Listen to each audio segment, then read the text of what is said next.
दरिया उथा ही खसिंदा दिलो उन जो नाहे असां खां सिवा भर झलो मुझो दरिया उथा ही खसिंदा दिलो उन जो नाहे असां खां सिवा भर झलो सिंध वारा उथो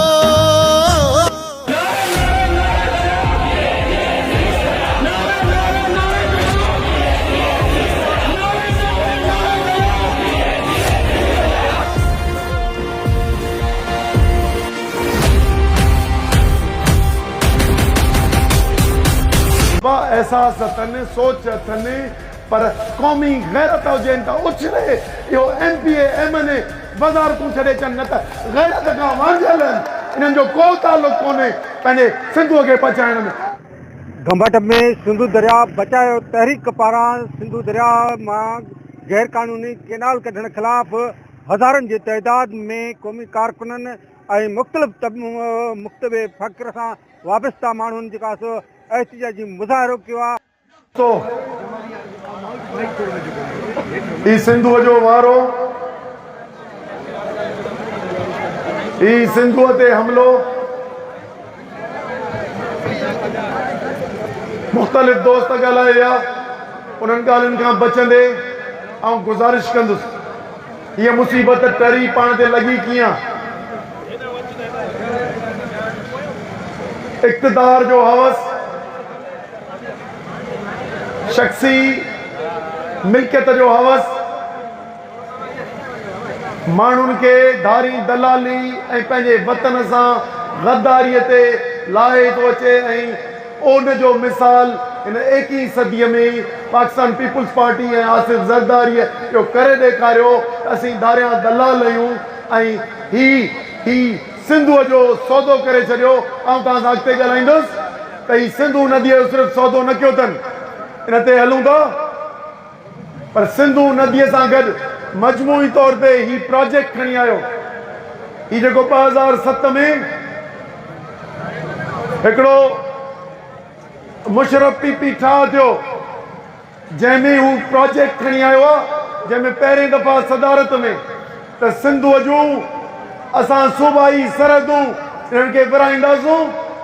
ॿोली ख़तमु कंदासूं विजन 2025 जे तहत पाणी पंजाब जे हवाले कंदासूं हितां जूं मिल्कियतूं धारियुनि जे हवाले कंपनी सरकार जे हवाले कंदासूं ही सामूंडी पट्टी कंपनी सरकार खे ॾींदासूं हिकिड़ो डिघी सौदो थियल आहे जंहिंमें ही पहिरियों प्रोजेक्ट आयो हो सिंधुअ खे विराइण जो सिंध जे गैरतमंद माण्हुनि 2012 में हिन जो नाफ़िज़ कयल निज़ाम ईअं ई अॼु वांगुरु घटनि ते अची रस्तनि ते अची गैरतमंद अॻुवाणनि गॾिजी ऐं सिंधुअ जी विरासत खे 2012 में लोकल गवर्नमेंट ऑर्डिनेंस खे रद्द करे छॾियो ऐं इहो कानून ख़तमु करायो इन खां पोइ सिंधियुनि खे अक़लियतम तब्दील करण लाइ हिननि ड्रामेबाज़ी उहा छा कई उहा इहा कई त मर्दमशुमारी 2017 खे रद्द कराए ऐं हथरादू जुड़तू करण जी कोशिश कई त जीअं हितां जी डेमोग्राफिक चेंज आणिजे अॼु जॾहिं हीअ ग्रीन पाकिस्तान इनिशिएटिव जो प्रोग्राम आणे केॾो नालो ख़ूबसूरत आहे केरु न चवंदो त मुल्क साओ थिए पर इन जे पुठियां जेका साज़िश आहे जेका गहराई ते ॾिसो सिर्फ़ु 6 कैनाल था ठहनि सिर्फ़ु 6 कैनाल था ठहनि छो त इन्हनि में अक्सरत कैनालनि ॿुधायो आहे फेज़ 1 फेज़ 2 ऐं तव्हांखे ॿुधाईंदुसि त हिन जा फेज़ 1 जो 2 ऐं 2 जा 3 पिया आहिनि सिर्फ़ु पंजाब में आबाद थींदड़ ज़मीन कैनाल जो ॿुधायां त ग्रेटर थल कैनाल जेको मुशरफ न ठाहे सघियो उनजो इफ़्तिताह त कई पर पूरो न करे सघियो 2008 ऐं 10 जे विच में ऐं उन ते वियोसि ग्रेटर थल कैनाल हिननि कायम अली शाह गीलानी ऐं आसिफ ज़रदारीअ जून 2010 में इफ़्तिताह कयो सिंध में जेका वाराबंदी आहे जेको शाखुनि ते पाणी खोट आहे इहो इन ई नालाइकनि जेको फेज़ 1 ग्रेटर कैनाल शुरू कयो जंहिंखे मानकेरा कैनाल जंहिंमां ख़ुशाब ऐं लैया आबाद थियनि था उनजे करे सिंधूअ ते सिंधियुनि ते मुस्तक़िल वाराबंदीअ जो ऐं पाणी जी खोट आई आहे। अॼु सरकार जे रिकॉर्डनि मुताबिक़ पाणी जी खोट 20 सैकड़ो खां मथे आहे, 30 सैकड़ो ताईं। हिन साल त 50 सैकड़ो खां मथे आहे, पर 20 खां 30 सैकड़ो पोयनि 2 ॾहाकनि खां वठी आहे एवरेज। पर उनजे बावजूद कैनाल ठाहिण जो जॾहिं खोट आहे त पोइ इहो ठाहिण जो कहिड़ो जवाज़ आहे। जॾहिं दयामीर बादशाह डैम जी स्कीम आंदी वई त वापडा जूं फिगर्स हुयूं, वापडा जा अंग करो आहे त बाबा 6 मिलियन एकड़ फुट पाणी घटि आहे जेको असां दयामीर बादशाह मां ठाहींदासीं। अदा और बिस्मिल्लाह थियो, यानी ये वाराबंदी ख़त्म न थींदी, वधीक कैनाल न ठहंदा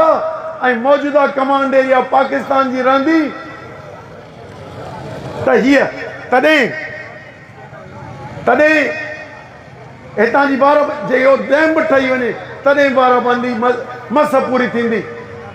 हिन वक़्तु जेको पाणीअ जो सर्टिफिकेट वरितो अथनि इरसा खां, छा था वरितो अथनि? इंडिया मां पाणी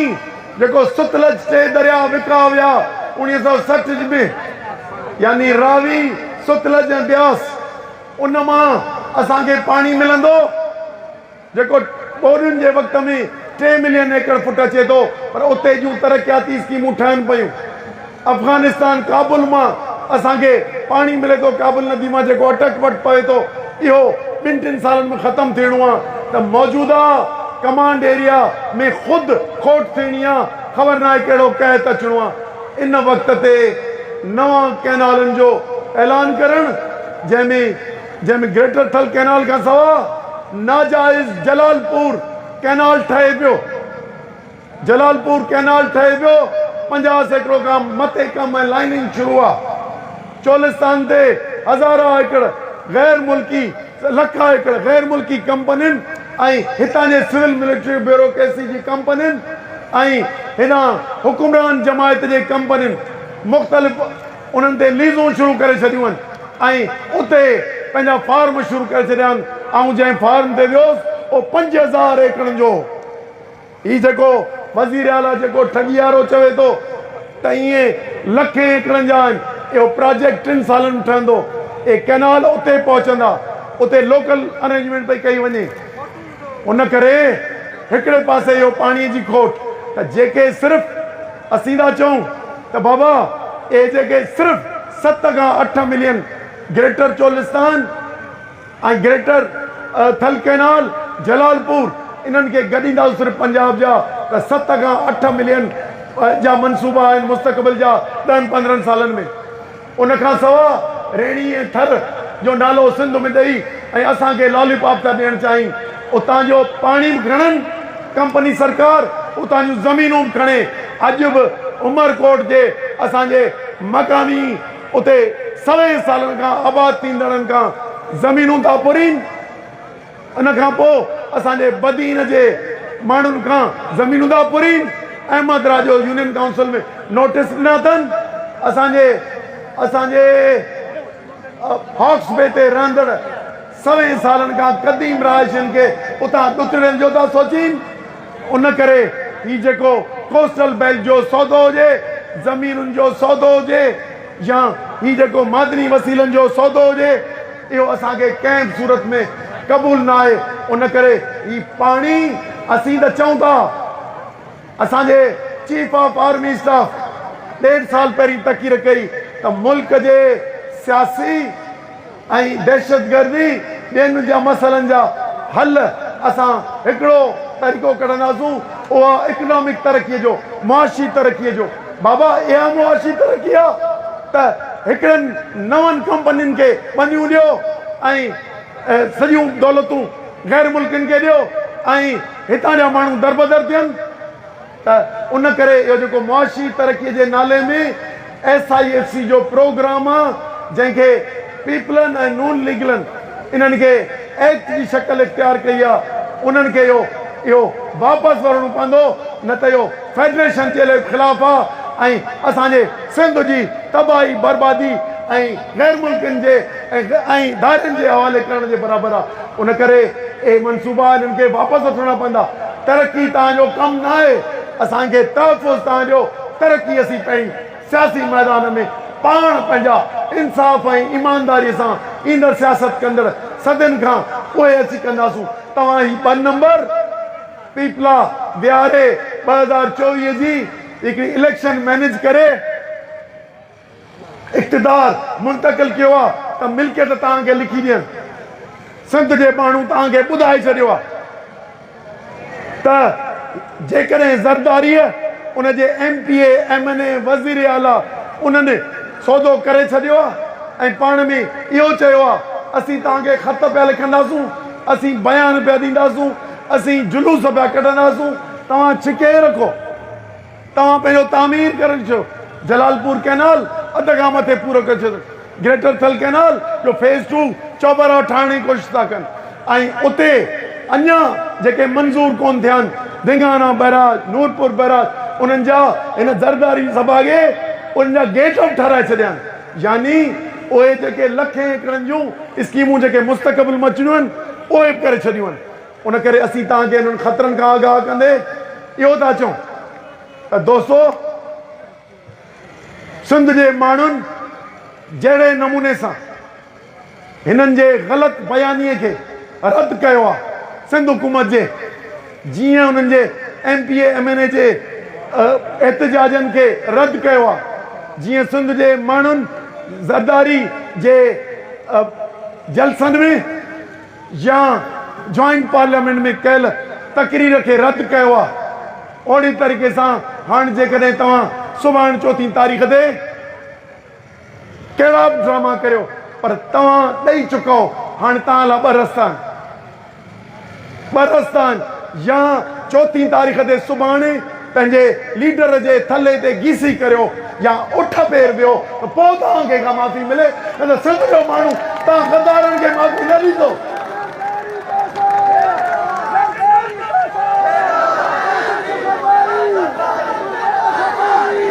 मियां साहब, मियां शहबाज साहब,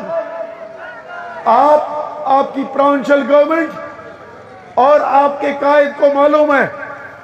कि यही कैनाल आपको बनाने थे। कलाबाग का ऐलान किया था, उस वक्त भी सिंध ने एक रिएक्शन दिया था, आपको याद नहीं? वो तारीख दोहरा रहे, अगर दोहरा रहे उस वक्त सिर्फ लोगों ने रद्द किया था स्ट्रीट्स में बना के आके और सिंध ने मुत्तहद होके और रद्द किया था, लेकिन आज उस वक्त सिर्फ नेशनलिस्ट या कुछ जमातें थी, लेकिन इस वक्त आज जो राशिद सुमरो बोल रहा है, आज जो मौजम अब्बासी बोल रहा है, आज जो हलीम बोल रहा है, ये आपने सुनी है कि भाई आपको क्या चाहिए? आप वफाक को इंटैक्ट रखना चाहते हैं या ये स्कीमें बना के खात्मा करना चाह रहे हैं? तो ये जबान कितने दर्द की है। वो सुबह जिसने मुल्क बनाया वो आज कहता है, जिसने दरख्त लगाया वो कहता है अगर हम काटेंगे इसको। इसलिए सिंध के लोग तस्वुर भी नहीं कर सकते इस इंडस के सिंधु दरिया बहने के सूखा देख के वो एक पल भी नहीं रह सकते। आपके हर स्कीम को रद्द किया है, दोबारा मेहरबानी करके अपने वजीर आजम को कहें कि ये वापस ऐलान ले, अगर नहीं लेगा तो यकीनन इस फेडरेशन को जो नुकसान पहुंचाएगा आपकी क़यादत में आप जुर्म वाले होंगे। उन करे दोस्तों हाणे तव्हां सां थो ॻाल्हायां, हिकिड़ी गुज़ारिश, ही बागू वारा घोड़ा खणी ही लथान मैदान में एहतजाज पिया कनि, वरी सुभाणे जलसो था कनि, वरी शमाऊं था ॿारियूं। बाबा वक़्तु न विञायो हुते। 8 जुलाई ते जंहिं अछो मुंहुं कयो आहे उनखे चईंसि वरी हिन अप्रैल जे महीने में इहो अछो मुंहुं करे पंहिंजी इज़त बचाए, न त रस्तनि ते ॿियनि ते माण्हू जंहिं जमायत सां मोहबत कंदा उहे ऐं उन ते क़यादत ते लानतूं पिया विझनि, पुतला पिया साड़ीनि। ऐं सिर्फ़ु एतिरो न पर ईंदड़ सदियुनि में जॾहिं बि असीं त हलिया वेंदासूं, पर जॾहिं बि जेको बि थींदो त जेकॾहिं इहो गद्दारीअ जो लेबल खणी मरण था चाहियो या इहो खणी ऐं पंहिंजी हुकुमरानी क़ाइमु करणु था चाहियो त सभिनी MPA MNA या सेनेटरनि खे था चऊं त जेकॾहिं मूंखे कंहिं दोस्त ते सवाल तकीर कयो थोरा माण्हू आहिनि जिन खे कुझु अहसासु आहे बाबा अहसासु अथनि सोच अथनि पर क़ौमी गैरत हुजनि त उछले इहो MPA MNA वज़ारतूं छॾे अचनि न त गैरत खां वांझियल आहिनि इन्हनि जो को तालुक कोन्हे पंहिंजे सिंधूअ खे बचाइण में तव्हांखे ओता गुंदे तव्हां ते ॻाल्हियूं कनि उन करे सिंध जे माण्हू ही सिंधूअ ते थींदड़ नाइंसाफ़ी रद्द करे छॾी आहे हाणे हिकिड़े पासे फ़ैसिलो थियणो आहे पर तव्हांखे हिकिड़ी था ॿुधायूं ही ठग आहिनि हिननि धोखो कयो आहे ही गद्दार आहिनि उन्हनि खे उनजी शर्मिंदगी नथी थी अचे उन करे हीअ जिदोजहद डिगी आहे तव्हां खटे वरिती आहे सिंध जे माण्हुनि खटे वरिती आहे ऐं कुंड कुड़छ में असांजे बचड़नि असांजे न्याणियुनि असांजे वकीलनि असांजे आबादगारनि असांजे शहरनि हिकु हिकु माण्हूअ बिरादरनि जित कित जुलूस कढी जित पंहिंजी गैरत जो इज़हार कयो आहे हुननि चयो आहे त जेकॾहिं असांजा MPA MNA सिंध हुकूमत ऐं सदर गैरत छॾे विया आहिनि त सिंध जो बचो अञा गैरत कान छॾी आहे ऐं पंहिंजी सिंधू माउ खे वणंदे ई छॾींदो ईंदड़ नसलनि खे ॾींदो उनजे करे इहा जिदोजहद जारी रहंदी ऐं इंशाअल्लाह पाण ही कंदड़नि खे गोॾनि ते विहारींदासूं ऐं गोॾनि ते बख्श कराईंदासूं इन्हनि खे इसलिए आपको भी गुजारिश करते हैं वजीर आजम COS और जरदारी साहब दूसरे जिन्होंने ये मुल्क के तरक्की का नहीं सिंध के तबाही का जो मंसूबा बनाया है ये वापस लें वरना सिंध अभी आगाही मुहिम के बाद बेदारी मुहिम में चल रही है बेदारी के साथ गैरतमंद निकल पड़े हैं और आपको पता चल गया होगा कि सिंध के हर तल के गांव में करोड़ों गैरतमंद हैं जिन्होंने अपना रेफरेंडम दे दिया है लेकिन इन चालबाजों पीपलों के मार्फत या किसी दबाव के साथ हमें गन दिखा के करेंगे तो ये नहीं हो सकेगा पंहिंजी जिदोजहद जारी रहंदी ही मुसलसल ही इब्तिदाई मरहला पूरा थिया ऐं बेदारीअ सां गॾु एहतजाजी मुहिम जारी थींदी पोइ पुरम एहतजाज कानून जे अंदरि करियूं पिया पर जेकॾहिं तव्हां इहे वापसि न वरिता त पोइ कानून तोड़े बि असीं हितां जी सभु उहे क़दम खणंदासूं जंहिंसां हिते जो कारवां बंदि थी वेंदो तव्हांखे हुन में साथ ॾियण जी अपील आहे धरती जो को बि गुनाहगार न बख़्शो वेंदो को बि गासिब को बि गद्दार न बख़्शो वेंदो रूप रहबर जो बची सघंदो न रहज़न कोई हाणे बेदार थियो आहे भलारनि जो वतन स्टेज ते वेठल असांजा रहनुमा असांजा अॻवान सिंध जा महबूब साईं ज़ैन शाह ऐं ॿी क़यादत ऐं ही खैरपुर ज़िले जा गंबड़ जा धरती जा आशिक हलाली पुट ज़रूरतमंद फर्ज़ंदो GSN हिननि खे अॼु हीअ ॾिसी वठनि जिन सम्झो पे तथ जुड़ाए ते राति जे पेट में जनरलनि खे राज़ी करण जे लाइ जिन 47 फॉर्म जे सूरत में हिननि खे हुकूमत तोहफ़े में ॾिनी हिननि सम्झो पे सिंध ख़ामोश रहंदी हिननि सम्झो पे लिकोटी कंदासीं पर हिननि खे शायदि उस्ताद बुखारी जूं वेसिटनि जी ख़बर कोन हुई वहमन जे मक़ामनि में सुधी पई आहे मगर हे क़ौम उथी पई त पोइ मशर खां तिखी आहे ऐं अॼु ज़रदारी जे घर में ऐं अॼु उन्हनि गद्दारनि ऐं मकारनि ऐं दलालनि जे घर में मशर मतल आहे उन्हनि जो निंडूं हराम आहिनि उहे हाणे कूड़ बि किस्तनि में था ॻाल्हाइनि हिकिड़ी किस्त कूड़ जी आवी किथे वठनि इहा किथे वठनि ॿी किस्त आवी थोरा ठाहिया अथनि टी किस्त इहा आई आहे असीं हुन जा मुखालिफ़ आहियूं हिकिड़ो हमराहो उनखे गॾा ते चढ़ियूं कारो मुंहुं कयूं ऐं जुतनि जा हर पारायूं चयूं अदा तुंहिंजो बाक़ीअ सां कारो मुंहुं कयूं आहे चयूं न ॿ टे लीका कढियूं आहे चयूं तोखे गॾा ते चढ़ियूं आहे जिन्हें नंढड़ो खोतड़ो उन चढ़ियो आहे चयूं तोखे जुतनि जा हार पारायो आहे जिन्हें जुतनि जा हार खोला ॿ टे नंढनि ॿारनि जा फादर हुआ सो इहा हालत थी थो हिननि दलालनि जी ऐं ज़मीन फ़रोशनि जी हिननि खे ख़बर कोन्हे का त असीं सिंधी माण्हू दरिया सां केतिरो प्यार कंदा आहियूं असीं सिंधी माण्हू पंहिंजे पुटनि जा नाला दरिया खान रखंदा आहियूं असीं पंहिंजे पुटनि जो नालो मेहरान रखंदा आहियूं असीं पंहिंजे नियाणियुनि जा नाला सिंधू रखंदा आहियूं असीं एतिरो प्यार था करियूं पंहिंजे औलाद जा नाला था रखूं असीं एतिरो प्यार था करियूं असांजी सॼी तहज़ीब असांजी सकाफ़त असांजो वजूद असीं त सिंधू दरिया खे अमृत था सम्झूं हुनजे पाणीअ खे असीं सिंधू दरिया जे पाणीअ खे पंहिंजे थन वांगुरु था सम्झूं पंहिंजी माउ जे असीं हुन ते कंप्रोमाइज़ कंदासीं असीं तव्हां वांगुरु को बेकाऊ या दलाल आहियूं छा असीं उन दरिया खान जो तसलसल आहियूं उन साईं जमशेद जो तसलसल आहियूं जेको पंहिंजे वतन जे लाइ पंहिंजी धरती जे लाइ सिर क़ुर्बान करण जे लाइ तयारु हुआ असीं अॼु गंबड़ वासियुनि खे ॿुधायूं था ऐं मीडिया जे ज़रिए सॼी सिंध खे ॿुधायूं था उहा शहबाज़ शरीफ़ जी मकारी हुजे या हाफ़िज़ जी प्लानिंग हुजे या सरदारी जी दलाली हुजे सिंध खे रद करे छॾियो आहे सिंध जो हिकिड़ो ई नारो आहे दरिया ते धाड़ो सिंधूअ ते धाड़ो हिन दरिया ख़ातिर हिन सिंधूअ ख़ातिर हिन सिंधूअ ख़ातिर ऐं इंशाअल्लाह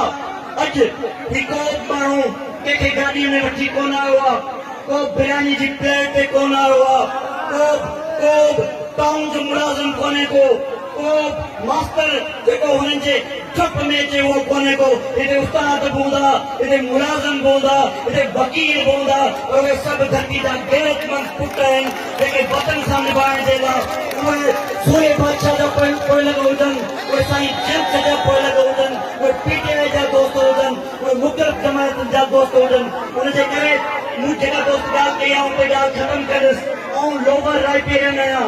ऐं समुंड जे किनारे ते रहंदड़ माण्हू आहियां मूंखे ख़बर आहे त मुंहिंजे इलाइक़े जूं लखे एकड़ ज़मीनूं समुंड खाई वियो आहे वो जो पंजाब में बैठ के कहते हैं कलीम आज़म साहब उनको आप बताना कि वो समंदर में जो पानी जा रहा है वो जाया हो रहा है क्या छा खारो छाण पाकिस्तान जो हिस्सो न आहे छा केटी बंदर पाकिस्तान जो हिस्सो न आहे छा आमंडा जो पाकिस्तान जो हिस्सो न आहे छा जेकॾहिं न आहे तव्हां लकीर कढी छॾियो त असीं ॿिए अंदाज़ में सोचूं ॿी ॻाल्हि सोचूं जेकॾहिं असां हिन रियासत जो हिस्सो आहियूं असीं ॿुधूं था तव्हां तबाह थियल तव्हां बर्बाद थियल आबाद खे आबाद करण जी ॻाल्हि था करो ऐं कॉर्पोरेट फार्मिंग पाणी छॾे लाइ पियो वञे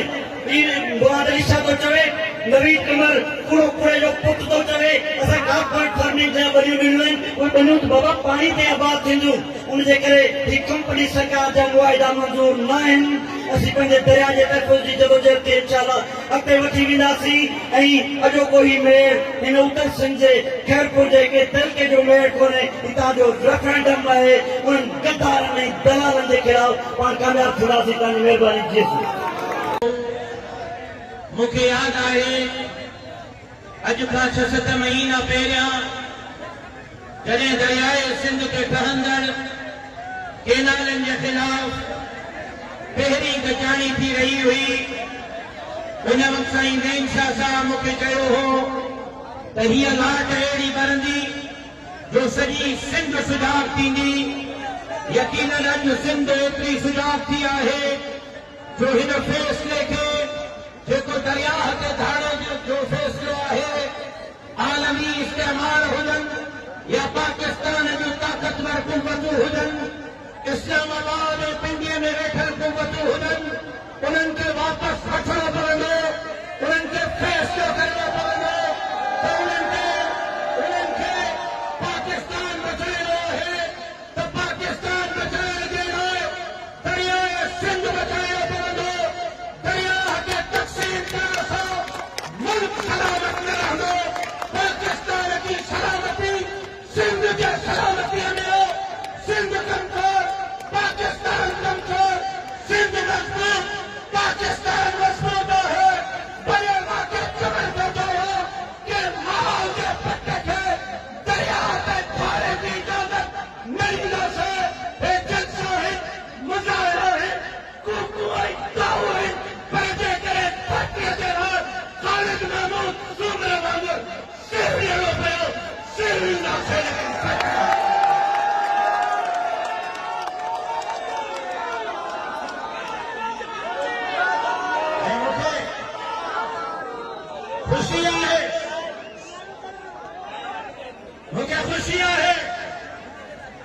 जिथे वञो था खिचीअ में छोटे ने चौराहनि में ॻोठनि वस्तनि वाहणनि में एतिरे ताईं रमज़ान जे मुबारक महीने में ख़त्मुल क़ुरान जे प्रोग्रामनि में ईद जे इज्तिमाअनि में नारो थो लॻे दरिया खपाईंदे गाजर खाईंदे इहो नारो मुंहिंजो ईजाद कयल हो मां बिलावल साहब जे मौजूदगी में नारो हयो हो सिंध खपाईंदे गाजर खाईंदे ऐं उहो नारो अॼु सिंध जे हिक हिक हलाली पट ते ज़बान ते आहे त सिंध खपाईंदे गाजर खाईंदे दरिया खपाईंदे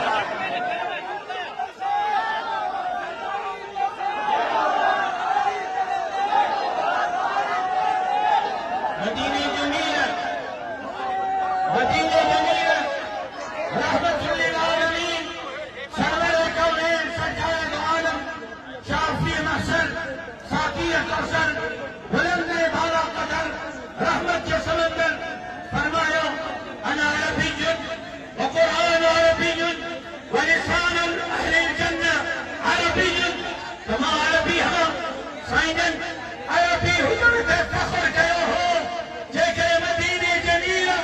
पंहिंजे क़ौम हुजण ते फख्र कयो हो त मूंखे बि सिंधी हुजण ते फख्र आहे मां सिंधी हुजण ते फख्र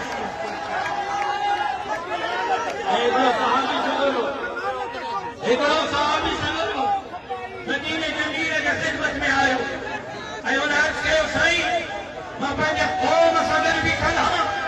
छा क़ौम सां गॾु बीहण क़ौम परस्ती आहे मदीने जमील सहाबी सॻोरे खे फरमायो त क़ौम जे जाइज़ हक़नि ते उन्हनि सां गॾु बीहण हा तुंहिंजी क़ौम ज़ुल्म ते गॾु न हुजे जाइज़ हक़नि ते बीठल हुजे तूं जाइज़ हक़नि ते पंहिंजे क़ौम सां गॾु बि इहो वक़्त जो सभ खां वॾो जिहाद आहे अॼु तव्हां असां मदीने जमील जे फरमान जे मुताबिक़ वक़्त जो सभ खां वॾो जिहाद करे रहिया आहियूं लेकिन हैरान आहे इन ॻाल्हि ते त हुकूमत में वेठल धुरियूं बि एहतजाज करे रहियूं आहिनि हुकूमत में वेठल धुरियूं बि मुज़ाहिरा ऐं धरना करे रहियूं आहिनि ऐं हुक्मरान जमात फरमाए रही आहे त नून लीग खे चोरी करण न ॾींदासीं नून लीग खां मुतालबो था करियूं दरख़्वास्त था करियूं त दरिया ते भाड़ो न हणो दरिया ते भाड़ो क़बूल न आहे मां सिंध जे हुक्मरान जमात खे चवणु थो चाहियां धरना हणणु असांजो कमु आहे मुज़ाहिरा करणु असांजो कमु आहे तक़रीरूं करणु असांजो कमु आहे तव्हां हुकूमत में वेठल आहियो शहबाज शरीफ़ तव्हांजे कुल्हे ते वज़ीर आज़म बणियल आहे पीपल्स पार्टी जेकॾहिं चाहे हिकिड़े मिंट में वज़ीर आज़म खे घर मोकिले सघे थी जेकॾहिं वाकई तव्हां सिंध सां सचा आहियो दरिया सां सचा आहियो छॾियो इhtजाजनि खे छॾियो मुज़ाहिरनि खे छॾियो धरननि खे असां खणूं पिया था तव्हां ऐलान कयो त विफ़ाक़ी हुकूमत दरियाए सिंध ते केनाल जे ख़िलाफ़ फ़ैसिलो वापसि वठे न त पीपल्स पार्टी सहारो न बणजंदी विफ़ाक़ी हुकूमत खे केराईंदी बिलावल साहब जेकॾहिं इहो ऐलान करे वज़ीर आज़म जे ख़िलाफ़ अॼु में एतमाद तारीख़ जो सभ खां पहिरियों बिलावल खे हार राशिद महमूद सूरत जो सिंध जे लाइ निकिरी करे ऐलान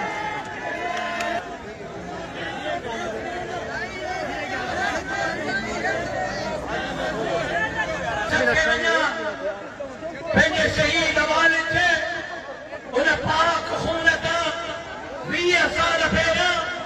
मुंहिंजे बाबे पेशन कई हुई त इहे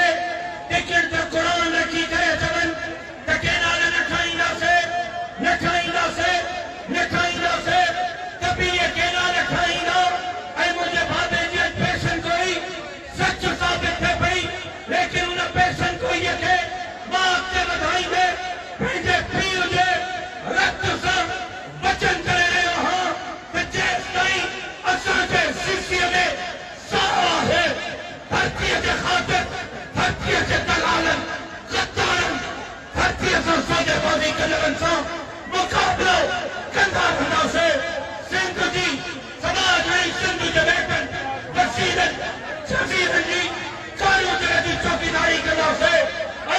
इंशाअल्लाह सिंध के चप्पे चप्पे इंच इंच की चौकीदारी करना से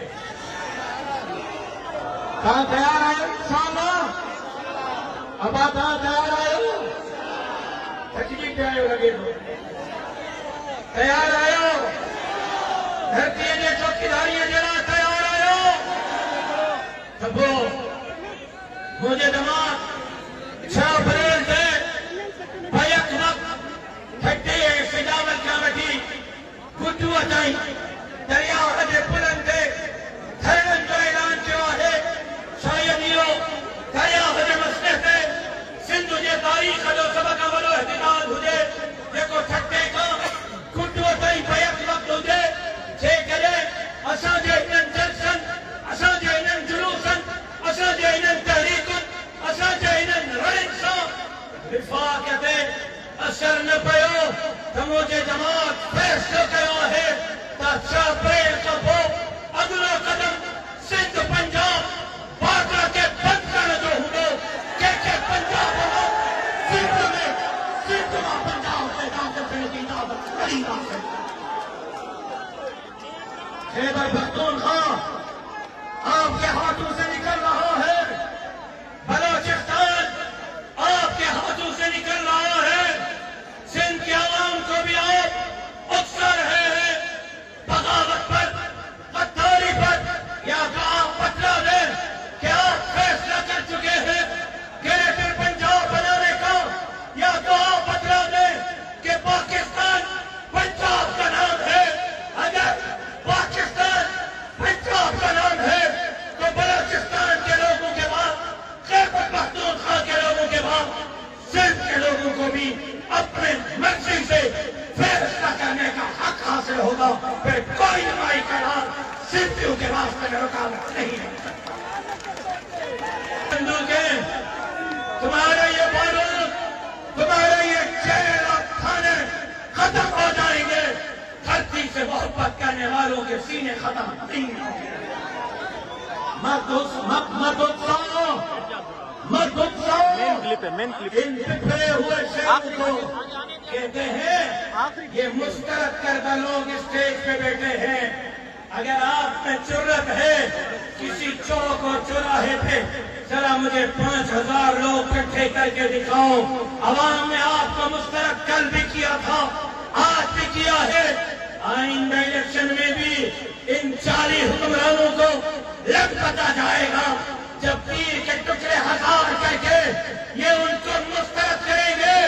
जब ये सिंध दोस्तों को आगे करेंगे लेकिन आज मैं वक्त से पहले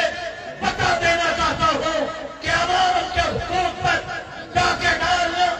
बंद कर दो वरना अवाम के कैद और गज़ब का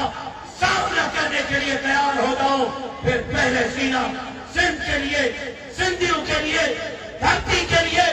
गरीबों मिस्किनों हारियों मजदूरों के लिए सिंध के जज़ायर मसाइल के लिए राशिद महमूद सुमरों का होगा बाद में मेरे इन भाइयों का होगा मैं उम्मीद करता हूँ कि हमारे इन जज्बात की कदर की जाएगी और दरियाए सिंध पर केनालों के मंसूबों को फौरी तौर पर रोका जाएगा और इंशाअल्लाह तमाजी अवधि कहाँ जो यूं को सिंध के अगे वठी वेंदो ऐं हीअ सिंध खुशहाल सिंध बणजंदी ज़ालिमन चापरन लुटेरन धरतीअ खे सौदागरन धरतीअ खे ग़द्दारन मां इंशाअल्लाह जेसिताईं ताईं उन्हनि खे भॼाए करे सुख जो साह नथा खणो तेसिताईं चुप करे न वेहंदासीं जद्दोजहद तहरीक जारी रहंदी साईं सदाईं करीम थे सिंध सुखार दोस्त मिठा दिलदार आलम सुबह बात करी ता दोस्त की वरी में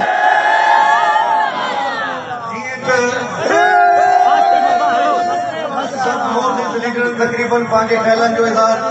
करे वेठा हे कनाल असांजो नारो इहो ई आहे नामंजूर कुझु बि थी पए असां इहो सौदो न कंदासीं हिननि सां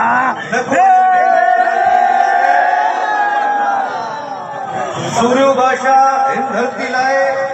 वतन या कफन आज़ादी या मौत जो नारो आयो आहे अंग्रेज साम्राज्य जे साम्हूं इहे हाणे आहिनि लोकल साम्राज्य जेके असांजे साम्हूं हाणे लेटिया पिया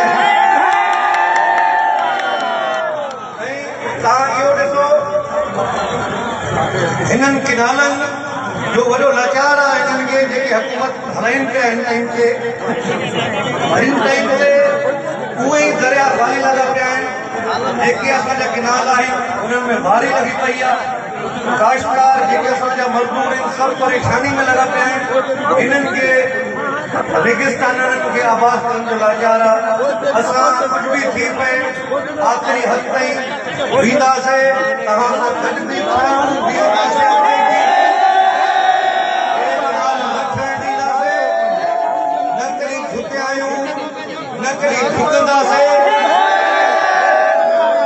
असेंबली में हुजूं या असेंबली खां ॿाहिरि तव्हां सां गॾु लोकले सां मिलाए करे हमेशह बीठा आहियूं अॻिते बि बीहंदासीं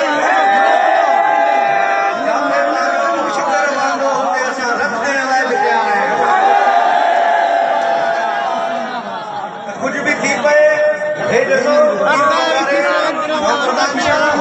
मौजूदा पीर पागल हमेशा धरती ते कोई ॾुखियो वक़्तु आयो आहे हमेशा स्टैंड वरिती आहे चाहे बिट्टो निज़ाम हुजे या 2010 में बंधन खे जेके करंट पइजी विया हुआ बोर्ड आई हुई हुन टाइम ते बि बीठा 1965 वारी जंग में हुन मुजाहिद वञी करे जंग में विढ़िया पाकिस्तान ठाहिण लाइ हिन सिंध धरती लाइ पंहिंजी सभिनि जा नज़राना असांजे घर ॾिना आहिनि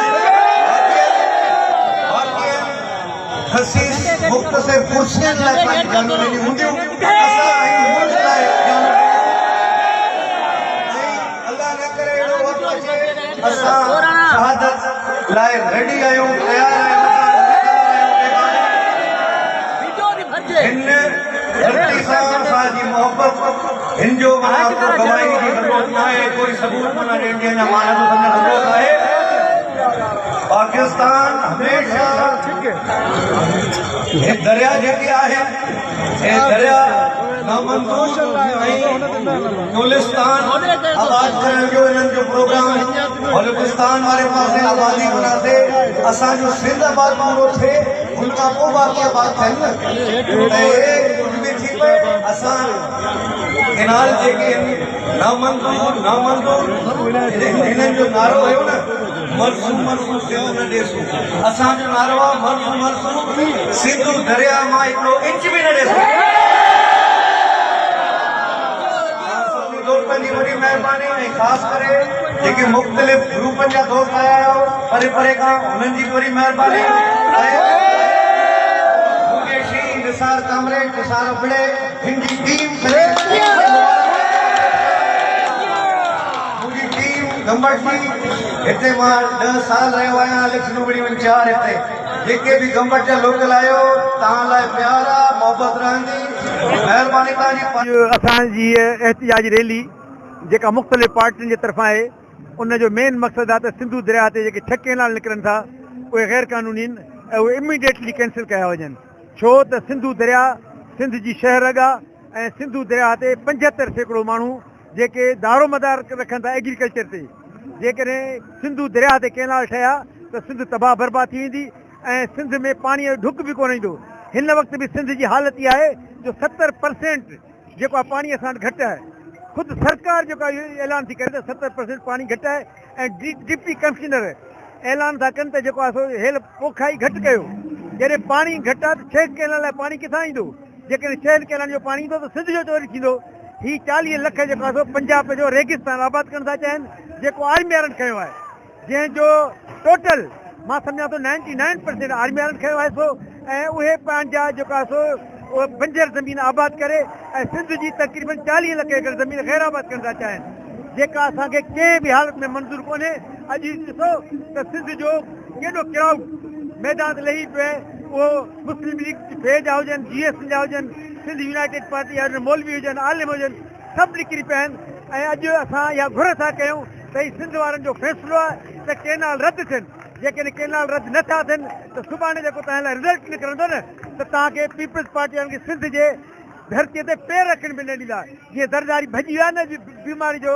बहानो करे त ज़रदारी खे सुभाणे धरती बख़्शींदी कान ऐं जीअं अयूब खोड़ो लानती काउंट थियो आहे ईअं ज़रदारी लानती लिखिबो ऐं उन ते लानत मलामत सॼी सिंध विझंदी जी अॼु बचो बचो मरामत हुजेसि महिरबानी जी साईं जी असल में हिन रियासत जी जेकी मजमूई तौर ते पॉलिसी आहे 75 सालनि खां उहा मिलिट्री इस्टेब्लिशमेंट जाली जेकी सियासी लीडरशिप्स पैदा कयूं आहिनि उन्हनि जी हिकिड़ी गॾियल हिकमत मिली इहा रही आहे त हिन खिते जे अंदरि मज़लूम क़ौमूं हिननि खे नथियूं खपनि हुन जा वसीला खपनि था हिन खे सिंधी बलोच पख्तून त नथो खपे पर उनजी सरज़मीन उन जा वसाइल खपनि था साहिल खपे थो उन जा ज़ख़ीरा खपनि था ऐं उन ई पंहिंजी पॉलिसी ते हे कारबंद आहिनि सिंध जा ॿिया वसीला त सभ जो सभु रियासत पंजाब साम्राज्य उहो असांखे मज़हब जे नाले ते मुख़्तलिफ़ अक़ीदा मड़े मुख़्तलिफ़ पॉलिसी मड़े खणी वियो आहे सिंध जो कोयलो पंजाब वटि गिरवी आहे सिंध जा ॿिया जेको समुंड बंदर उन ते पंजाब जो कब्ज़ो आहे सिंध जी जेको आहे इंडस्ट्रियल ज़ोन उन ते पंजाब जो कब्ज़ो आहे सिंध जा माली वसीला उन ते पंजाब जो कब्ज़ो आहे वाहिद हिकिड़ो सिंधु दरिया बचियो आहे जेको 7 करोड़ सिंधियुनि जे जियापे जो मसइलो आहे 7 करोड़ सिंधियुनि जो पालणहार हीउ दरियाउ आहे आख़िर में ही 6 केनालनि वारो मनसूबो अॾे करे सिंधियुनि खां उहो पंहिंजो पालणहार दरिया बि रियासत खसे पई हूअं बि जेको 1991 जो वाटर अकार्ड आहे उन मुताबिक़ बि असांखे जेको ड्यू शेयर आहे पाणी जो उहो नथो मिले हींअर बि जेका सूरत हाल आहे उहो असांजी डाउन स्ट्रीम में पुछड़ी खां हेठि पाणी कोन्हे कोटड़ी खां हेठि तव्हां ॾिसंदव पाणी कोन्हे सॼी असांजी लार डिवीज़न में पाणी कोन्हे समुंड तेज़ी सां असांजी ज़मीन ॻीहंदो थो अचे पियो उन में दरिया जो पाणी छोड़ नथो करे असांजे माण्हुनि जी ज़मीन तंग थींदी थी वञे सॼी लार डिवीज़न हींअर जेको आहे उहो समुंड जे लपेट में आहे असांजे जर जी सूरत हाल तव्हांजे साम्हूं आहे त उहो अलाए केतिरनि फुटनि हेठि लही वियो आहे असां ज़री समाज जा माण्हू आहियूं असीं दरिया जा माण्हू आहियूं असांजे जियापे जो मामिलो आहे सिंधु दरिया असांजो जेको सियासी नज़रियनि जो मामिलो न आहे असांजे मज़हबी अक़ीदनि जो मामिलो न आहे पर सिंधु दरिया 7 करोड़ सिंधियुनि जे ज़िंदगी ऐं मौत जो सवाल आहे जेको सिंधियुनि जे निड़ी जे मथां हीअ रियासत लत रखी वेठी आहे उनजी सहूलियत करी हस्बे मामूल हस्बे रवायत पीपल्स पार्टी थी करे पीपल्स पार्टी सिर्फ़ु इक़्तदार जे हासिलात जे लाइ हमेशह गोॾा खोड़िया आहिनि हिन रियासत ऐं हिन फौजी इस्टेब्लिशमेंट जे अॻियां ऐं हुननि जो सिर्फ़ु मक़सदु इहो आहे त असांखे इक़्तदार ॾियो बाक़ी सॼी सिंधी क़ौम जा वसीला वतन विकिणी ॾियणु हिननि जे लाइ को वॾो मसइलो कोन्हे हाणे असांजे मथां रियासत इहा जंग मुसलित कई आहे असांजे मथां उहा जंग रियासत मुसलित कई आहे असां रियासत जे मथां मुसलित न कई आहे या त असां विड़ी मरूं या असां इहो बुखनि में पाह थी फना थी वञूं सो सिंधी हाणे जागियूं थिया आहिनि पंहिंजे वतन जी वारसी जे लाइ पंहिंजे दरिया जे मालिकी जे लाइ असां कंहिं बि रीति पंहिंजो पाण खे उञूं बुखियो जेको आहे उहो मरण जे लाइ न थी ॾींदासीं असां पंहिंजे दरिया जूं मौजूं वराए ऐं पंहिंजे वतन खे वराए जेको आहे उहो साह पटींदासीं छो जो हींअर असां वटि हिकिड़ो ई रस्तो आहे पार्लियामेंट जे अंदरि वतन फरोज़ गद्दार वॾेरनि जो कब्ज़ो आहे पार्लियामेंट गैर मुयसर थी वई आहे जे पार्लियामेंट में को मोतबर पार्लियामेंटेरियन सिंध जा वेठल हुजनि हा त सिंध जे माण्हुनि खे रोडनि ते अचण जी ज़रूरत न आहे पर पार्लियामेंट गैर मुयसर थींदी आहे त क़ौमुनि वटि पोइ उन्हनि जा रोड ई पार्लियामेंट हूंदा आहिनि जिते क़ौमूं पंहिंजा जेको उहो हक़ तस्लीम कराईंदियूं आहिनि पंहिंजो आवाज़ु बुलंद कंदियूं आहिनि हींअर सिंध जे माण्हुनि सिंध जे रोडनि खे असेंबली बणाए छॾियो आहे ऐं हीअ असांजी पार्लियामेंट आहे जेका सुप्रीम आहे ऐं सिंध जा माण्हू हिन तकरारी केनालनि समेत हीउ जेको सिंधु दरिया ते गैर कानूनी कब्ज़ो आहे ऐं रियासत जेका असांजा वसीला खसे थी ऐं कारपोरेट फार्मिंग जे नाले ते हे रिटायर फौजी जर्नलनि खे जेको ज़ालुनि जे ॾाज में ज़मीनूं हिननि ॾिनियूं आहिनि इन्हनि सभिनी मनसूबनि खे असां रद्द कयूं था हा कारपोरेट फार्मिंग तव्हां चयो था त बाबा ज़मीनूं असांखे आबाद करणियूं आहिनि त सभ खां पहिरियों तुंहिंजे मक़ामी माण्हुनि खे तव्हां सब्सिडियूं ॾेई ज़मीनूं ॾियो अलाट करे त असांजा माण्हू तव्हांखे आबाद करे ॾियनि बाक़ी नारोवाल ऐं साईवाल जेके पंजाबी जर्नल जे पीउ उनजे ज़ाल जी ही ज़मीन कोन्हे जो सिंध जूं ज़मीनूं उनखे तव्हां भुॻड़नि मुठ ॾेई छॾियो ऐं उन्हनि खे तव्हां रिटायरमेंट जे एवज़ ते ज़मीनूं लिखी ॾेई छॾियो असीं पंहिंजे ज़मीन ते दस्तबरदार न थींदासीं कारपोरेट फार्मिंग जो नालो ॾियोसि या कहिड़ो बि नालो ॾियोसि न पंहिंजे सिंधु दरिया ते दस्तबरदार थींदासीं हीअ असांजो वतन हज़ार साल तारीख़ रखंदड़ वतन आहे ऐं सिंधी हिन जा वारिस हूं फितरी कानूनी शरई तौर ते दरिया जा वारिस बि असां हूं वसीलनि जा वारिस बि असां हूं पंहिंजे धरती जा वारिस बि असां हूं लिहाज़ा असांजे मथां जंग मुसलित आहे ऐं हिन जंग में फतेह सिंध जे माण्हुनि जी थींदी सिंधी क़ौम जी थींदी अॼु सिंध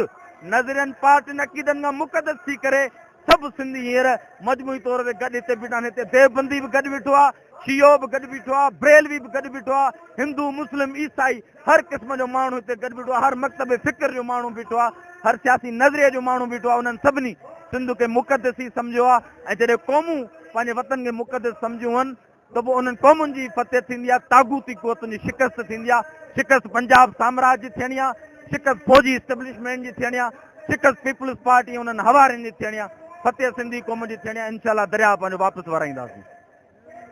ही गंबट में जेके लखनि जे तइदाद में इंसान कद थिया आहिनि इन कैनालनि जे ख़िलाफ़ जेको कैनाल जेके कढिया वञनि था उहे ऑर्डिनेंस जे ज़रिए जेके सॼी दुनिया जे कानून मुताबिक़ उहो ऑर्डिनेंस गैर कानूनी गैर आइनी गैर शरई आहे न त पाणी जे विर्छ जा इकानमी अकाड पाणी जो अकाड इर्सा इहे इदारा करे विया आहिनि उन्हनि में चवनि थो फ़ैसिलो थिए माना असां सिंधनि खे तव्हां सम्झो था त ही भाड़िया आहिनि सुवाल ई कोन्हे सिंध ते अर्गून कब्ज़ो न करे सघिया तातारी न ईअं करे सघिया मुगल न ईअं करे सघिया मदद खान पठान उहो न करे सघियो तव्हां केरु थींदा आहियो उन्हनि जा टटू जेको आहे सो सिंध जे माण्हुनि खे गुलाम करण जे लाइ तव्हां उन्हनि खे गुलाम करणु चाहियो असांजे औलादनि खे मारणु चाहियो था असांजे अकेले पुट दरिया कमाईंदड़ आहे उनखे क़त्ल करणु चाहियो था हरगिज़ न थींदो ए शहबाज शरीफ़ तूं पंहिंजे भाउ नवाज़ शरीफ़ खां पुछो त हुन अॻु में कालाबाग बेमारे मामले ते बि ईअं कयो हो ऐं उन बि चयो हो त मां एटमी धमाके खां पोइ ॿियो वॾो धमाको करणु थो वञा उहो कालाबाग डैम जो धमाको आहे पर तव्हां ॾिठो त सिंध जे नौजवाननि सिंध जे हारनि नारनि साहबनि वकीलनि आबादगारनि उनखे रद्द कयो ऐं उहो कालाबाग डैम अॼु ताईं न ठहे सघियो आहे हीअ बि कैनाल न ठही सघंदा सुवाल ई पैदा कान्हे छो जो असांजो मरण ऐं जीअण इन कैनाल असां आहे ही असां सिंधनि जी दरियाव लाइफ लाइन आहे ऐं जेका उहा कटी थी वञे उनखे क़त्ल कयो थो वञे त छत्रोड़ सिंधी माण्हुनि जो क़ब्रस्तान ठहंदो जेको असांखे क़बूल न आहे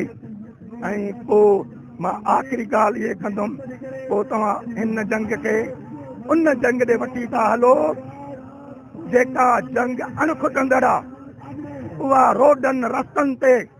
दरियाहनि में समंदरनि में डोरनि में सिंध जो नौजवान सिंध जो रो शौर रखंदड़ माण्हू जंग विढ़ंदो शिकस्त ईंदी असां पंहिंजे हिन धरती ते पंहिंजे पेरनि ते बि ॾाढो ऊचो करे ऐं ज़िंदा रहंदासूं जीअं अॻु में भॼायोसीं हींअर बि तव्हांखे भॼाईंदासीं ऐं सिंध जे अवाम खे मां सलाम थो कयां सिंध जे नौजवाननि खे सलाम थो कयां सिंध जे भेणुनि खे सलाम थो कयां सिंध जे शऊर खे सलाम थो कयां ऐं मुंहिंजूं 21 रमज़ान खां वठी तकीरूं आहिनि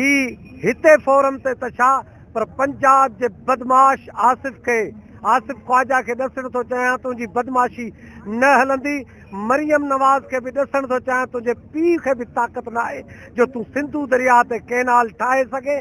असां उहा तव्हांजी निड़ी ते लत रखंदासीं जो पंजाब फतकंदो रहंदो असां न छॾींदासीं आहे ऐं सिंध जो जियापो आहे सॼा वसाइल असांजा लुटे फुरे माना खणी विया आहिनि हिन वक़्तु सिर्फ़ु ऐं सिर्फ़ु असां वटि जेको जीअण जो सहारो बचियो आहे उहो सिंधु दरिया आहे ऐं सिंध सरापा एहतिजाज आहे सिंध तारीख़ में शायदि ईअं निकिती हुजे जीअं पंहिंजे दरिया ख़ातिर निकिती आहे ऐं दरिया बचाए पोइ दम कंदासीं ऐं असीं इहो वाज़े था कयूं त पंजाब इन होड़ तां लही वञे ऐं पीपल्स पार्टी वफ़ाक़ी असेंबली खे छॾे ऐं हू सिंध जे माण्हुनि सां गॾु बीहे जे अगरि न बीहंदी त पोइ तारीख़ में पोइ पीपल्स पार्टी गदारनि जी लिस्ट में माना जेको आहे पहिरें नंबर ते हूंदी ऐं उन खां पोइ पंजाब खे चिटो ऐं वाज़े था ॿुधायूं त असीं जेका GSM क़ौमी महाज शहीद बशीर ख़ान कुरैशी जी जेका 10 अप्रैल खां 20 अप्रैल ताईं कराची प्रेस क्लब ते बुख हड़ताल आहे उहा बुख हड़ताल ख़तमु करण खां पोइ असीं हिकिड़ो तमामु वॾो ऐलान कंदासीं जंहिंमें पंजाब जा बॉर्डर शायदि हमेशह लाइ बंदि करण जो बि ऐलान कयूं ऐं पोइ ॾिसूं त जेको आहे पंजाब पंहिंजी होड़ ते क़ाइमु थो रहे या पोइ हिन मुल्क खे थो बचाए सिंधू दरिया जो धारो न आहे हे असांजी साह जी रग जेका आहे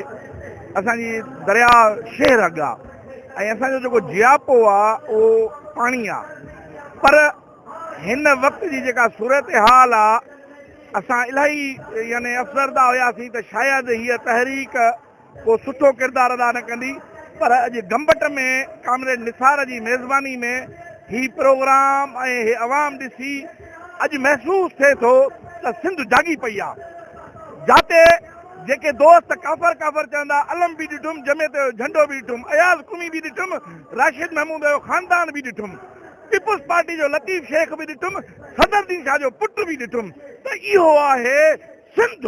अॼु सिंध गॾु आहे। उमीद कयां थो त ही माण्हू पंहिंजे दरिया खे बचाइण जे लाइ पंहिंजी शेरग खे बचाइण जे लाइ अमली किरदार अदा कंदा, रुगो तकरीरूं न कंदा। हिन महिल जेका जंग आहे उहा तमामु डिघी आहे ऐं ही जेको दरिया हुआ अॻे जेके जंगूं थींदियूं पाणीअ ते थींदियूं उहो दौर वापसि अची वियो आहे ऐं मां उमीद कयां थो हीअ जंग अवाम खटंदो। अवाम हिन क़यादत सां हिन लीडर सां गॾु हूंदी त हे लीडर आहिनि। सिंध जो अवाम लॻे थो त जाॻियो आहे। मां पुरुमीद आहियां त हे सिंधी जेके अॼु हिन गंबट जी सुराण ॾिसी अॼु ॾाढो ख़ुशि थिया आहियूं, पर इहो रियासत खे पैगाम ॾियूं था। भले ज़रदारी साहब अवां सम्झे थी सिंध तूं कोरोना जो ड्रामो करे वञी वेही रहो, तूं छो वेठो आहे इहा सिंध ॼाणे थी। मतां तुंहिंजी वॾी सरकार नाराज़ थिए 4 अप्रैल ते मतां कुझु तोखे मजबूर पंहिंजी पीपुल्स पार्टी करे को लफ़्ज़ ॻाल्हाए वॾी ॻाल्हि थो कयां। ही जंग जेका आहे ज़रदारी खां मथी लेवल जी आहे। सिंधी माण्हू हिन जंग जे लाइ मुतहिद थियनि, गॾजनि, इन में ई बका आहे।